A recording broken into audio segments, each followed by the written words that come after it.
En el día de hoy vamos a hablar del acto administrativo. Para comenzar a explicar lo que vendrían a ser los actos administrativos, tenemos que saber que el Poder Ejecutivo realiza dos tipos de actividades, política y administrativa. La política actúa como poder político y realiza actos de gobierno, políticos o institucionales, y su responsabilidad por esos actos se efectivizan a través del juicio político. Ahora, también realiza una tarea administrativa, en donde en este caso actúa como poder administrador y realiza actos administrativos. Dicha actividad está limitada por la ley y los administrados tienen recursos para proteger sus derechos de estos actos. Esta actividad, a diferencia de la política, es que está sometida a un control jurisdiccional. Se exterioriza a través de diferentes formas la función administrativa. Primero, a través de los reglamentos administrativos, que es una declaración unilateral que causa efectos jurídicos generales en forma directa. En segundo lugar, tenemos a lo que conocemos como el simple acto de la administración, que es la declaración unilateral interna o entre órganos que causa efectos jurídicos individuales en forma directa. Luego tenemos los hechos administrativos, que son comportamientos físicos que realiza la administración para ejecutar el acto administrativo, es decir, hacer lo que dice el acto. Un ejemplo, la actividad que realiza un órgano de la administración para ejecutar un acto administrativo como demoler un edificio que se está por caer. En cuarto lugar, tenemos al contrato administrativo, que es una declaración bilateral que causa efectos jurídicos entre dos o más personas, de las cuales una está en ejercicio de la función administrativa. Y por último, tenemos el acto administrativo, que es una declaración unilateral que produce efectos jurídicos individuales en forma directa. Por ejemplo, son actos administrativos una autorización, una aprobación, un permiso, una concesión, una renuncia, una admisión.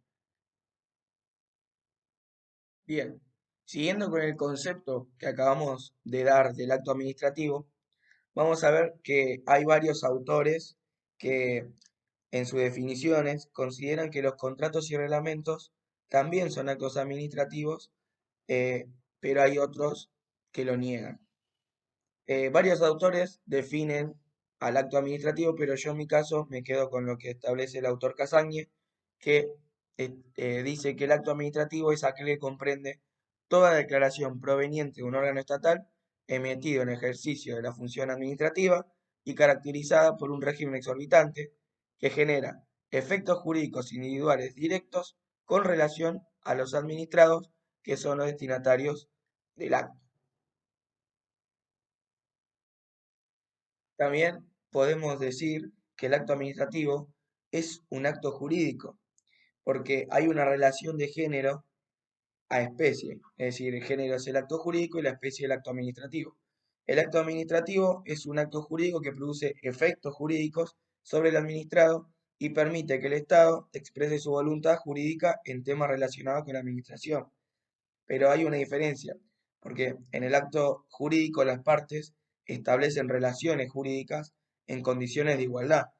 En cambio, en el acto administrativo hay una subordinación del administrado, empleado y funcionario, y solo hay igualdad cuando se trata de relaciones interorgánicas y o interadministrativas, que lo vamos a ver más adelante, que son otros actos que puede realizar la administración. Bien, diferencia entre hecho administrativo y acto administrativo. Como bien vemos, el hecho administrativo es un comportamiento, mientras que el acto administrativo es una declaración de voluntad. El hecho administrativo es un comportamiento físico que realiza la administración para ejecutar dicho acto administrativo, mientras que el acto administrativo es más una exteriorización, una declaración de voluntad. Eh, por eso podemos diferenciarlo por ese lado. También podemos diferenciar el acto administrativo con los actos de la administración, que suenan parecido, pero no lo son.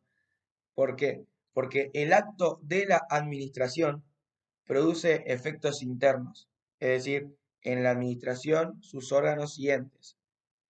Y su fin es organizar internamente a la administración. Por ejemplo, el Ministerio de Economía dicta un acto de administración en donde cambia el horario de trabajo del personal. En cambio, el acto administrativo produce efectos externos, es decir, con relación a un tercero que es ajeno a la administración. Bien, vías de hecho. Las vías de hecho son aquellos comportamientos que sin llegar a hacer una declaración provoca una grosera o grave lesión al ordenamiento jurídico. Esta definición y la figura de la vía de hecho la tenemos en el artículo 9 de la ley 19.549, que podemos ver que hay dos tipos de vías de hecho que la ley regula. En primer lugar, los comportamientos materiales que importen vías de hecho administrativos lesivos de un derecho o una garantía constitucional. En segundo lugar, de poner en ejecución un acto estando pendiente algún recurso administrativo de los que en virtud de la norma expresa la suspensión de los efectos jurídicos de aquel, o que no se hubiera notificado de su resolución. Clasificación de los actos administrativos.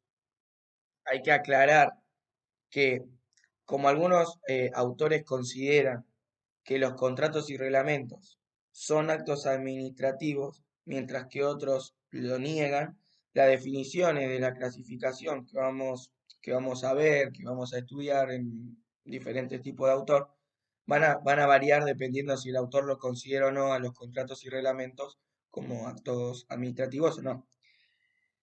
La primera clasificación es unilaterales y bilaterales. Los unilaterales son aquellos que surgen de la sola voluntad de la administración sin tener en cuenta la del administrado. Por ejemplo, ordenanzas, reglamentos, para algunos autores, cabe, como bien dijimos antes, mientras que los bilaterales o contractuales surgen del consentimiento de dos o más voluntades diferentes, sean órganos administrativos o uno sea administrativo y otro particular, como los contratos administrativos, aunque algunos autores consideran que los contratos administrativos no son actos administrativos. La segunda clasificación son los generales y particulares, que los generales, sus efectos se dirigen a un número determinado o indeterminado de personas, tienen eficacia a partir de su publicación, mientras que los particulares o individuales, sus efectos se dirigen a personas determinadas, para las cuales el acto tiene eficacia desde su notificación. Y ahí tenemos una pequeña diferencia entre los actos generales y los actos particulares, que los generales, sus efectos se dirigen a persona determinada o indeterminada, y dichos efectos tienen eficacia a partir de su publicación, mientras que los particulares, sus efectos van dirigidos a personas determinadas, por ende, el acto posee eficacia en el momento de su notificación. Como un ejemplo de actos administrativos generales podría ser reglamentos, para algunos autores que consideran al reglamento como acto administrativo. Y un acto administrativo de alcance particular podrían ser resoluciones, declaraciones, etc. La tercera clasificación que encontramos son los actos administrativos reglados y discrecionales. Los reglados son aquellos actos que se emiten en función de una norma preexistente que establece las condiciones del mismo, mientras que los discrecionales son actos que se emiten sin una norma preexistente que establezca sus condiciones. La cuarta clasificación son los actos administrativos de imperio o de gestión pública. Los de imperio son actos que dicta el Poder Ejecutivo en defensa de su seguridad y de la Constitución Nacional, mientras que los de gestión pública son actos que dicta el Poder Ejecutivo en su carácter de poder administrativo, como por ejemplo actos bilaterales en donde interviene el Estado como persona de derecho público. La quinta clasificación son actos administrativos nulos y anulares. Los anulables son actos con vicio o irregularidad en sus elementos que no llegan, que no permiten que su existencia, eh, básicamente los anulables, para explicarlo sencillamente, son actos que poseen un vicio o una irregularidad, pero eh, en los elementos que no implican que dicho acto sea nulo o sea considerado ineficaz y pueden ser subsanados. Y después están los nulos, que sí son actos con vicios en sus elementos esenciales que impiden su existencia. Y por último, los actos simples o complejos. Los actos simples son aquellos que surgen de un solo órgano administrativo, que puede ser individual o colegiado, mientras que los complejos o compuestos participan varios órganos y cada uno dicta un acto preparatorio que se une al de los demás, surgiendo el acto final. Un ejemplo es un decreto del Poder Ejecutivo refrendado por el Ministerio, un acuerdo de ministros que emanan de la unión de voluntad de varios, etc.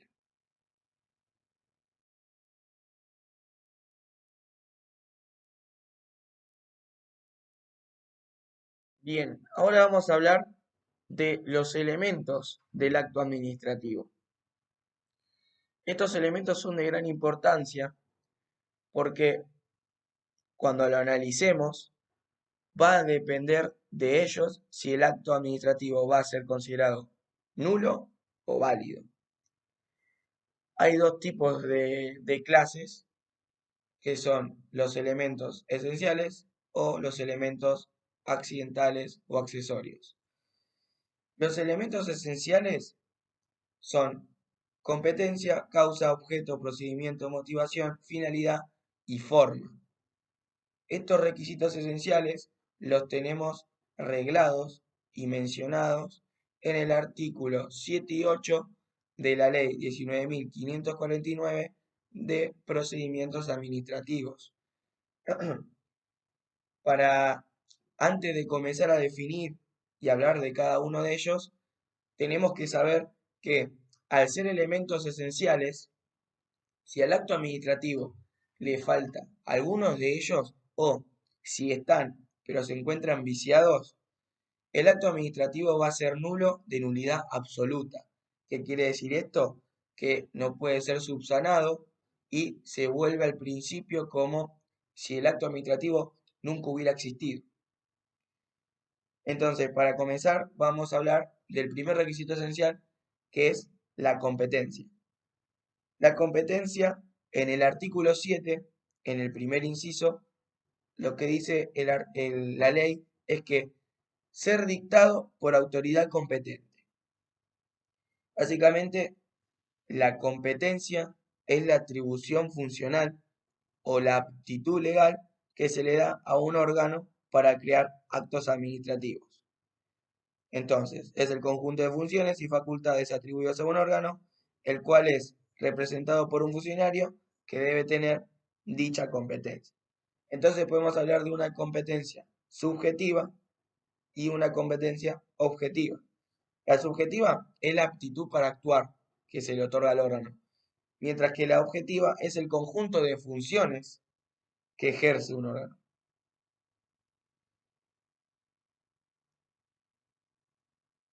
Además, la competencia puede determinarse en razón de la materia, del lugar, del grado, del tiempo. Cuando hablamos de la materia, estamos hablando según las actividades que legítimamente pueda realizar el órgano, como por ejemplo seguridad, enseñanza. Cuando nos referimos al lugar, es el ámbito especial en el cual es legítimo el ejercicio de la función del órgano administrativo.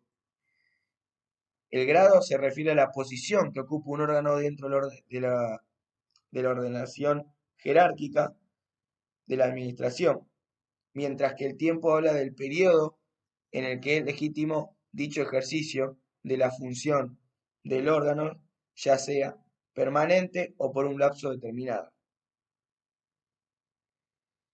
El segundo requisito esencial es la causa. La causa son los antecedentes o circunstancias que llevaron a que se dicte el acto administrativo. Al acto le falta la causa cuando los hechos y el derecho invocado no existen o son falsos, o también cuando se viola la ley aplicable, las formas o la finalidad. Para entender lo que habla este requisito esencial, o lo que significa, es que la causa debe responder a la pregunta ¿por qué estoy realizando este acto administrativo? El tercer requisito esencial es el objeto. El contenido es el contenido del acto y según el autor Casagne es lo que el acto certifica, decide u opina a través de la declaración pertinente. El objeto es la resolución que toma la administración para un caso concreto, el contenido del acto, lo que decide en el acto basándose en su causa y motivo. Pero el objeto tiene requisitos, que debe ser cierto y determinado o susceptible de determinación, debe ser física y jurídicamente posible, es decir, que debe existir el objeto y debe ser posible, debe resolver todas las peticiones formuladas y además debe existir el derecho constitucional al debido proceso. El cuarto elemento esencial del acto administrativo es el procedimiento, que el procedimiento son los pasos que deben darse antes de emitir el acto, es decir, las formalidades esenciales que debe tener según la ley. Por ejemplo, previamente a nombrar a un profesor de la universidad, deben darse los pasos de procedimientos previstos, como llamar a un concurso. Los pasos posteriores a la emisión del acto están detallados en el artículo 8 y se denominan forma, que es otro requisito esencial del acto administrativo. El quinto requisito esencial del acto administrativo es a lo que conocemos como motivación. Todo acto administrativo tiene que tener una razón para ser emitido, un motivo expresado en forma concreta, porque la administración no puede obrar arbitrariamente, es decir, no puede obrar porque tiene ganas de hacer un acto administrativo, no, debe tener un motivo, una razón para hacerlo. La motivación es como la exteriorización de la causa, expresar cuáles son los hechos y el derecho que originaron el acto, y su falta podría dar lugar a considerar que la administración actuó arbitrariamente al dictar dicho acto. La motivación del acto protege los derechos de los administrados porque le permite conocer las razones de la emisión del acto en cuestión y controla su legalidad. Luego, el anteúltimo requisito esencial, aunque el artículo 7 nombre hasta la finalidad, el acto administrativo debe tener una finalidad surgida de las normas que le dan al órgano las facultades de emitirlo. Las medidas que decrete el acto deben ser proporcionales a dicha finalidad, la cual debe tener siempre como meta satisfacer necesidades e intereses públicos. Es decir, que además de la finalidad específica que le corresponde a cada acto en particular, todos deben perseguir la finalidad pública. Entonces, si bien antes dijimos que la causa responde a la pregunta ¿por qué? La finalidad responde a la pregunta ¿para qué?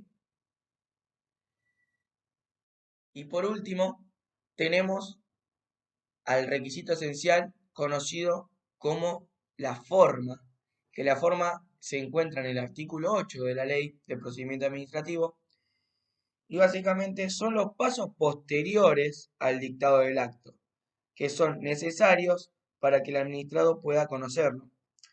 Es decir, es el modo de cómo se instrumenta y se da a conocer la voluntad administrativa. Su fin es que al exigir ciertas solemnidades se le da a los administrados una garantía de sus derechos y de la legalidad del acto. Entonces, el principio general es que el acto debe ser escrito, indicando lugar, quién lo firmó y en qué fecha, órgano y entidad de quien emana, expresión clara y precisa del contenido de la voluntad administrativa e individualización. Por excepción, tenemos que puede ser verbal, ejemplo, la actividad de la policía, por signos o señales, los carteles de señalización de tránsito, semáforos, por ejemplo, por silencio, por actos tácitos, cuando los actos tácitos son cuando al emitir un acto expreso surgen efectos jurídicos que presuponen que existe otro acto que es el tácito, como por ejemplo, si la licitación pública fracasa y se decide hacer una contratación directa, surge el acto tácito de dejar sin efecto a la licitación. También debemos decir que no es un requisito esencial, pero el artículo 11 de la ley nos habla de la eficacia del acto, en donde para que el acto sea eficaz debe ser notificado al particular, si es un acto de alcance particular, ¿no? O publicado en el boletín oficial, si es de alcance general, como por ejemplo un reglamento. La notificación debe hacerse en forma personal y fehaciente al particular, ya sea por el medio del expediente, telegrama, etc. La publicación tiene que decir desde qué día produce efectos y si no dice nada se considera que será a partir de los 8 días de su publicación. Desde que el acto es publicado o notificado, comienza a correr el plazo para impugnarlo. Ahora vamos a hablar de los elementos accidentales o accesorios, que son tres: el plazo, la condición y el modo. El plazo determina un periodo, perdón, en el que el acto empieza o termina de producir efectos jurídicos.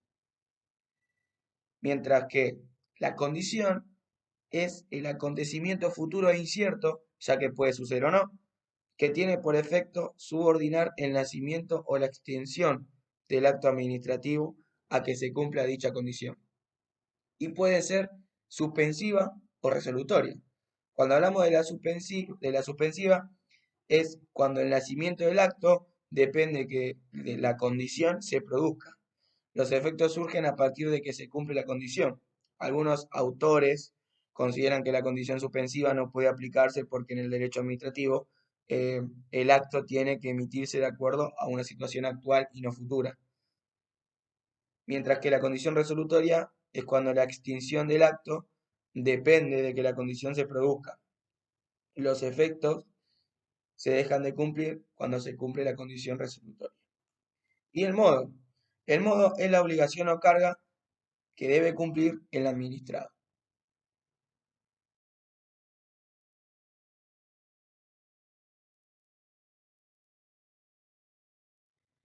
Bien, ahora vamos a continuar hablando sobre los caracteres del acto administrativo, que en esta ocasión yo coloqué 5 principios o caracteres o características, pero los últimos 3, como podemos ver, están básicamente en una discusión doctrinaria entre que algunos autores los consideran como principio del acto administrativo y otros no lo consideran. Yo los coloqué para explicarlos todos y listo. Así que el primer carácter es el de la presunción de legitimidad, que se presume que el acto emanado de autoridad administrativa siempre es legítimo, es decir, que fue dictado de acuerdo con el ordenamiento jurídico vigente, y como es una presunción, es juris tantum, es decir, que no puede discutirse su legitimidad salvo prueba en contrario. Pero esta característica de presunción no es absoluta, ya que aquellos actos con vicios manifiestos no se presumen legítimos ni tienen la característica de ejecutoriedad. El segundo principio justamente es el de ejecutoriedad, que básicamente es la facultad de la administración de disponer que se realice o cumpla con el acto por medios propios, sin la intervención de un juez, para que su actividad sea eficaz. El acto se autoprovee sus propias decisiones y salvo que una ley lo ordene, los recursos que presenten los administrados no suspenden ni su ejecución ni sus efectos. Eh, Hay que destacar la diferencia entre disponer la ejecución y disponer el uso de la fuerza para el cumplimiento, o sea, para cumplir con el acto.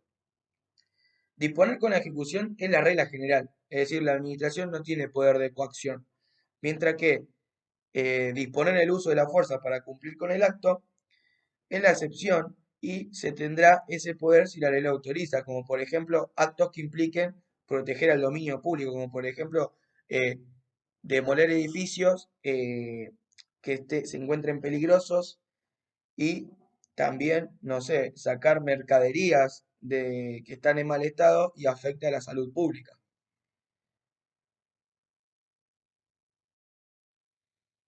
La ejecutoriedad, a su vez, puede ser propia e impropia. Propia es cuando la ley le permite a la administración tanto dictar el acto como proveer su cumplimiento por sí solo. Mientras que la impropia es cuando, obviamente, el acto emana de la administración, pero es ejecutado por una sentencia judicial. Es decir, que la ejecución del acto va a depender y va a ser decidida por un juez. Ahora vamos a hablar de un tercer principio, que para algunos autores lo son, mientras que para otros no, que es el principio de retroactividad, cuyo principio de retroactividad lo encontramos regulado en el artículo 13 de la Ley de Procedimiento Administrativo, en donde el acto administrativo tiene efectos retroactivos en algunas oportunidades cuando con ello no se lesionen derechos adquiridos, cuando se favorezca al administrado, pero no se perjudica a terceros, cuando el acto se dictó especialmente para sustituir a otro revocado, cuando se subsana un acto anulable y cuando la retroactividad la ordena una ley de orden público o está pactada contractualmente. Entonces, para el resto de los casos, se rige la irretroactividad, es decir, que toda conducta rige para el futuro por seguridad pública. El siguiente principio es el de estabilidad, que el principio de estabilidad, el acto, una vez que el juez competente le dicta sentencia definitiva, goza de validez y permanencia, y no puede ser revocado ni por el órgano administrativo que lo creó. Los requisitos para que el acto sea estable, según la jurisprudencia del fallo Carman de Cantón, es que sea administrativo, unilateral e individual. En este caso podemos ver que se excluyen a los contratos y reglamentos. También que hayan nacido derechos subjetivos, que haya sido notificado el acto al administrado y que sea regular y que no existe una ley que autorice la revocación del acto. Y por último, tenemos el principio de impugnabilidad, que aunque el acto tiene ejecutoriedad, la administración puede suspender dicha ejecución si afecta al interés público o también si causa un grave perjuicio al administrado o si el acto tiene nulidad absoluta. Ahora vamos a hablar de otros actos que se mencionan que pueden ser actos de la administración, los cuales son los interadministrativos y los interorgánicos. Los interorgánicos se dan entre dos o más órganos de la misma persona pública estatal. No producen efectos jurídicos directos sobre los administrados, es decir, que operan internamente. Por ejemplo, dictámenes, propuestas, mientras que los actos interadministrativos se dan entre dos o más personas públicas estatales, ya sea el Estado nacional o provincial o entidades centralizadas con personalidad jurídica. Bien, ahora vamos a hablar de tres precedentes, tres precedentes que podrían ser principios, eh, que básicamente son la inderogabilidad singular de los reglamentos, las costumbres administrativas y la doctrina de los actos propios. Para hablar del primero, la indelebilidad singular de los reglamentos es el principio jurídico que establece que una resolución administrativa de carácter particular no podrá contradecir lo establecido en un reglamento que ha sido dictado y aprobado por las autoridades competentes. La costumbre administrativa simple se refiere a las prácticas y usos reiterados en la administración pública que adquiere fuerza de norma. Y por último, la doctrina de los actos propios se enarbola como una regla de derecho que es consecuencia del principio general de la buena fe, cuyo objetivo es limitar el ejercicio abusivo del derecho de quien ha asumido una conducta jurídicamente relevante. Estos son tres precedentes importantes para entender básicamente algunos principios y algunas reglas generales, por así decirlo, del acto administrativo.